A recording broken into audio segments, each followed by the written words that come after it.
Hi everyone, welcome to today's chapter of Matilda with Ms Daly and Biggi Bond. This chapter is called The Parents, and I wonder if yesterday, do you remember that Matilda had started school and Miss Honey had gone to Miss Trunchbull to tell her that Matilda was a genius, but Matilda's father had already spoken to Miss Trunchbull when he was selling her a car and said that she was a little rotter and to watch out for her. So this chapter is called The Parents, and I wonder what it'll be about. I wonder if you have any predictions as to what this chapter is going to be about. Okay, let's have a read of it. Biggie's very excited about today's chapter because stuff really starts to kick off here. When Miss Honey emerged from the headmistress's study, most of the children were outside in the playground. Her first move was to go round to the various teachers who taught the senior classes and borrow from them a number of textbooks. Books on algebra, geometry, French, English literature and the like. Then she sought out Matilda and called her into the classroom. "There's no point," she said, "in you sitting in class doing nothing while I am teaching the rest of the form 2 times tables and how to spell cat and rat and mouse. So, during each lesson, I shall give you one of these textbooks to study. At the end of the lesson, you can come up to me with your questions, and if you have any, I shall try and help you. How does that sound?" "Thank you, Miss Honey," Matilda says. "That sounds fine." "I'm sure," Miss Honey said, "that will be able to get you moved into a higher form later on, but for the moment, the headmistress wishes for you to stay where you are." "Very well, Miss Honey," Matilda said. "Thank you so much for getting those books for me." What a nice child she is, Miss Honey thought.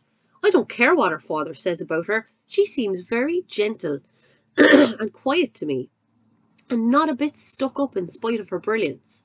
In fact, she hardly seems aware of it. So, when the class reassembled, Matilda went to her desk and began to study a textbook on geometry which Miss Honey had given to her. The teacher kept half an eye on her all the time and noticed that the child soon became very deeply absorbed in the book. She never glanced up once during the entire lesson. Miss Honey, meanwhile, was making another decision. She was deciding that she would go herself and have a secret talk with Matilda's mother as soon as possible. Mother and father, as soon as possible. She simply refused to let the matter rest where it was. The whole thing was ridiculous. She couldn't believe that the parents were totally unaware of their daughter's remarkable talents. After all, Mr. Wormwood was a successful motor car dealer, so she presumed that he was a fairly intelligent man himself. In any event, parents never underestimated the abilities of their own children.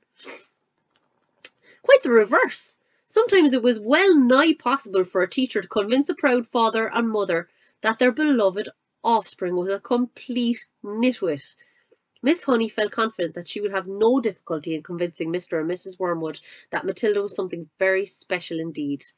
The trouble was going to be to stop them from getting over-enthusiastic. And now Miss Honey's hopes began to expand even further. She started wondering whether permission might be sought from the parents to give her private tuition to Matilda after school. The prospect of coaching a child as bright as this appealed enormously to her professional instinct as a teacher, and suddenly she decided that she would go and call on Miss Wormwood that very evening.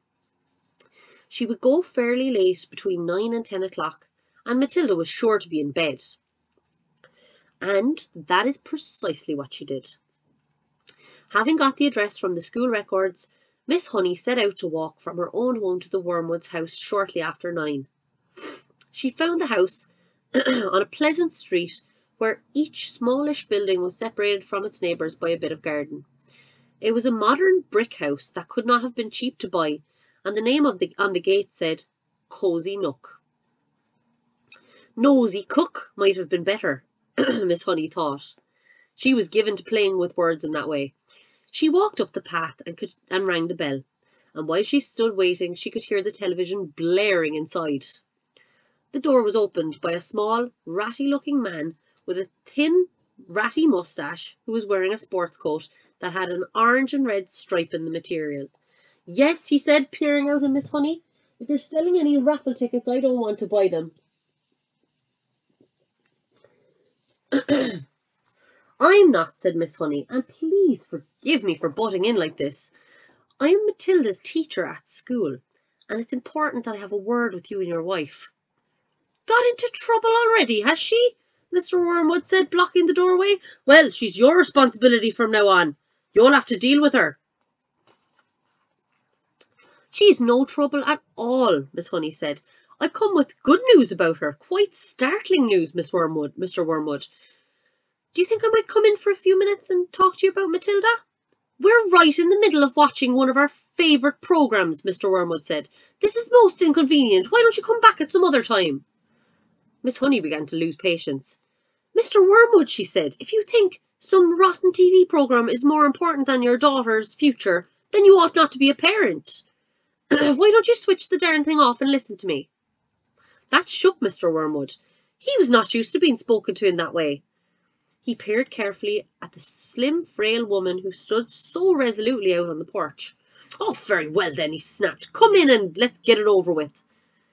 Miss Honey stepped briskly inside. "Mrs Wormwood isn't going to thank you for this," the man said as he led her into the sitting room, where the large platinum blonde woman was gazing rapturously at the TV screen. Look at her face now.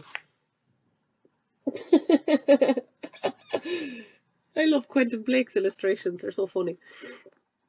"Who is it?" the woman said, not looking around.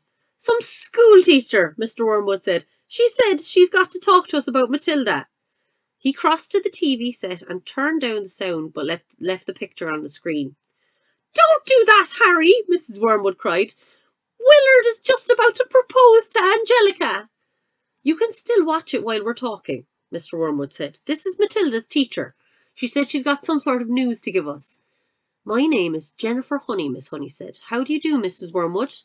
Mrs Wormwood glared at her and said, "What's the trouble then?"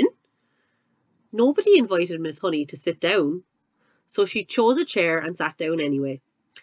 "This," she said, "was your daughter's first day at school." "We know that," Mrs Wormwood said, ratty about missing her programme. "Is that all you came to tell us?" Miss Honey stared hard into the other woman's wet grey eyes, and she allowed the silence to hang in the air until Miss Wormwood became uncomfortable. "Do you wish me to explain why I came?" she said. "Get on with it," Mrs Wormwood said. "I'm sure you know," Miss Honey said, "that children in the bottom class at school are not expected to be able to read or spell or juggle with numbers when they first arrive. 5-year-olds cannot do that. But Matilda can do it all. And if I am to believe her—" "I wouldn't," Miss Wormwood said. She was still ratty at losing the sound on the TV.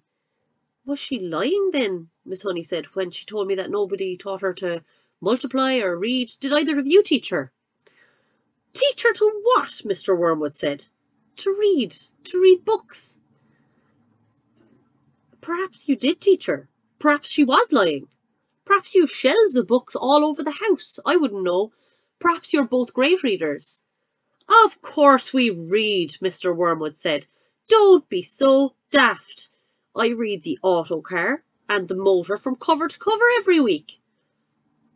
"This child has already read an astonishing number of books," Miss Honey said.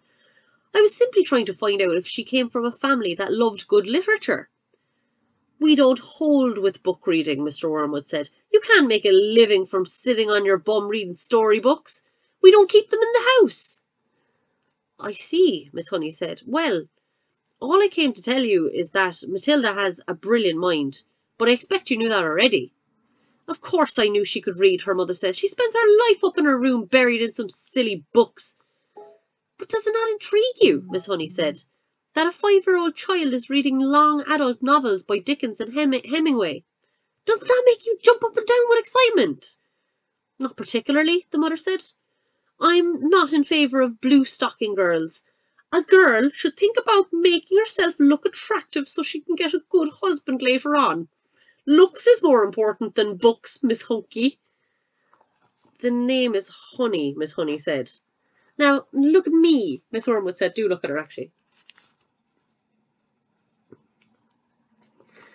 Look at you chose books and I chose looks.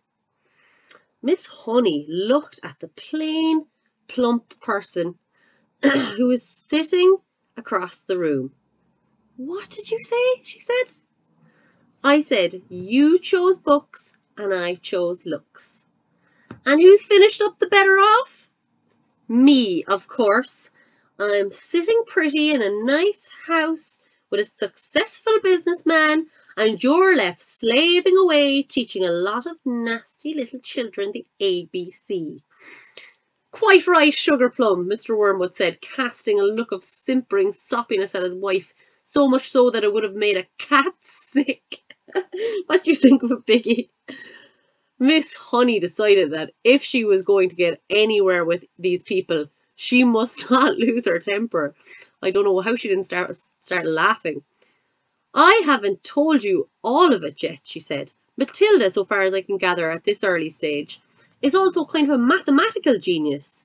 She can multiply complicated figures in her head like lightning. What's the point of that when you can buy a calculator? Mr. Wormwood said.